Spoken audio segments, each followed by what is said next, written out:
alatnya, pokoknya desainnya kayak apa.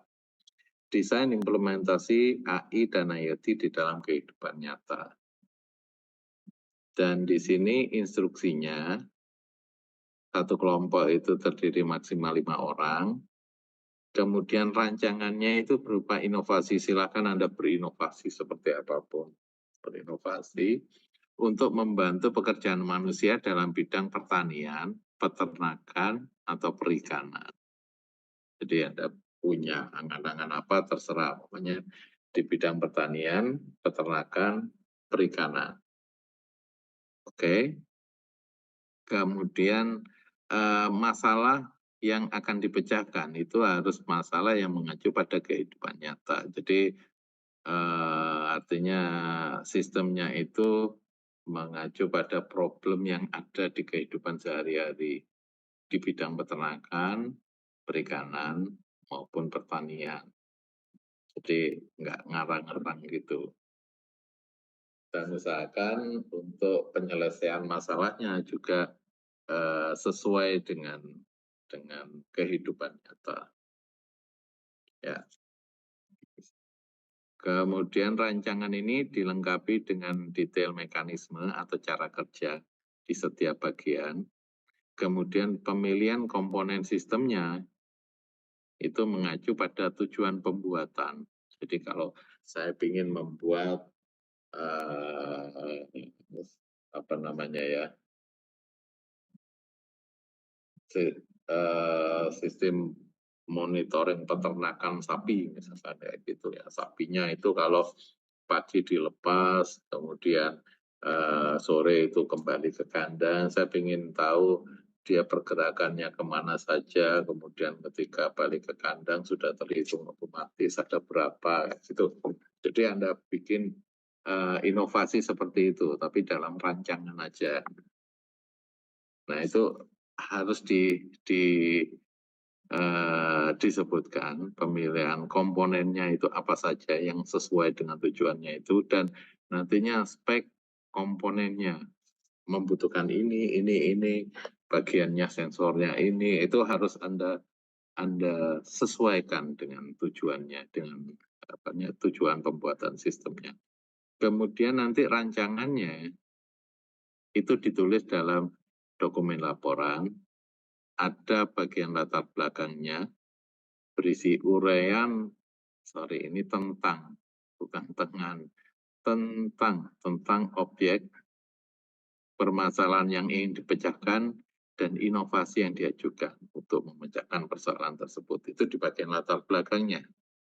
Kemudian tujuannya berisi tentang apa yang ingin diwujudkan. Sistem seperti apa. Kemudian batasannya, nah ini Anda silahkan batasan dari sistemnya itu seperti apa. Misalkan tadi peternakan sapi, ini adalah untuk peternakan sapi maksimal 10.000 sapi, misalkan kayak gitu. Kemudian sapinya harus kayak gini-gini, kemudian sistem monitoringnya dilakukan di berbasis apa, website atau berbasis smartphone, aplikasi smartphone dan seterusnya. Itu silahkan batasannya ditulis. Kemudian tinjauan pustaka ini adalah teori dasarnya yang dibutuhkan agar desainnya itu sesuai dengan apa yang desainnya itu benar-benar bisa menyelesaikan permasalahan.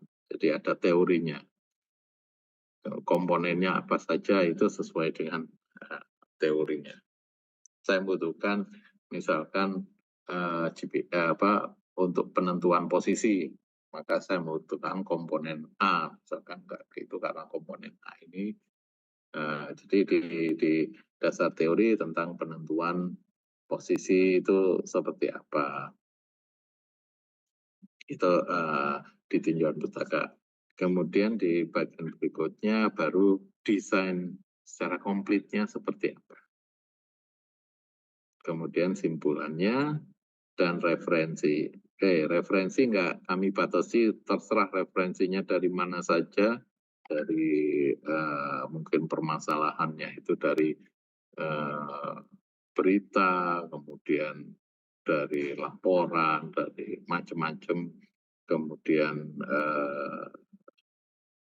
komponennya itu dari datasheet-nya komponen, atau dari buku, dari apapun, silahkan.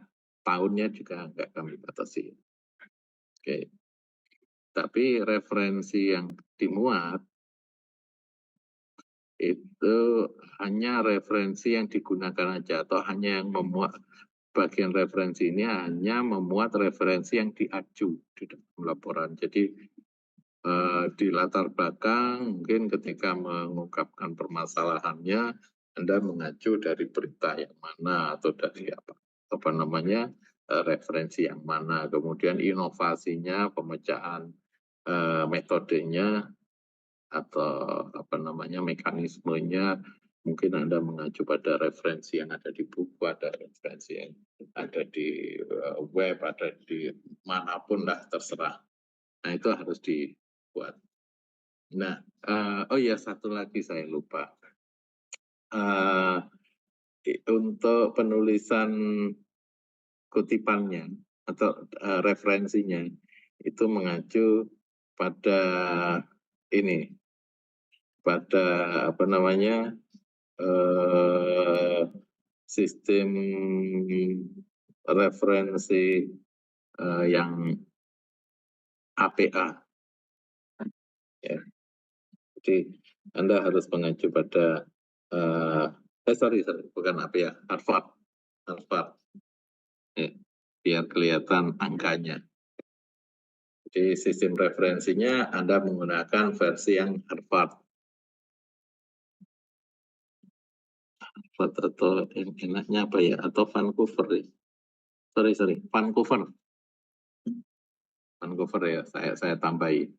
Nanti di sini saya tambahi catatan.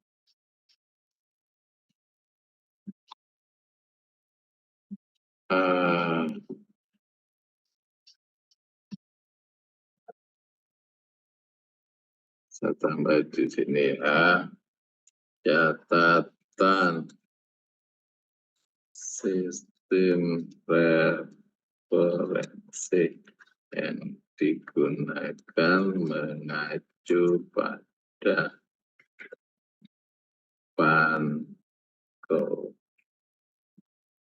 Vancouver, tulisannya kayak gini dah. Vancouver. Oke, daripada salah ya. Vancouver. Sistem referensi Vancouver, ya betul. Oke.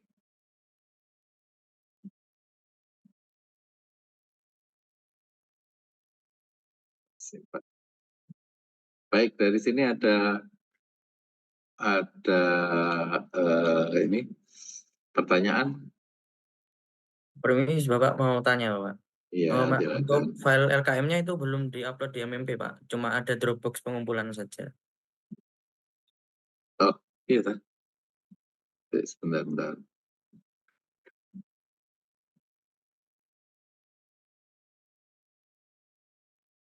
Edit ya. Loh, ini ada. Oh, ini ada hanya tampil berkas selama pengajuan. Oke.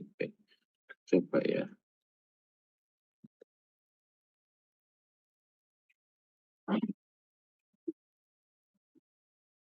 Dicoba. Ini. Ini sudah ada Bapak. Oke. Makasih Bapak. Ya, saya yang terima kasih infonya. Ada lagi pertanyaan? Tadi saya centang nggak sama ya? Nggak ada? Oke, kalau nggak ada silakan dibuat kelompok ya. dibuat kelompok, kemudian batasannya maksimal 5. Dan pengumpulannya ini selama 2 minggu. Jadi terakhir tanggal 29 Mei 2024 pukul 23.59 WIB. Begitu ya. Baik, kalau tidak ada pertanyaan bisa kita akhiri. Bisa, Oke, Pak. baik, tidak ada pertanyaan. Baik, terima kasih. Cukup sekian. Wassalamualaikum warahmatullahi wabarakatuh. Waalaikumsalam warahmatullahi wabarakatuh.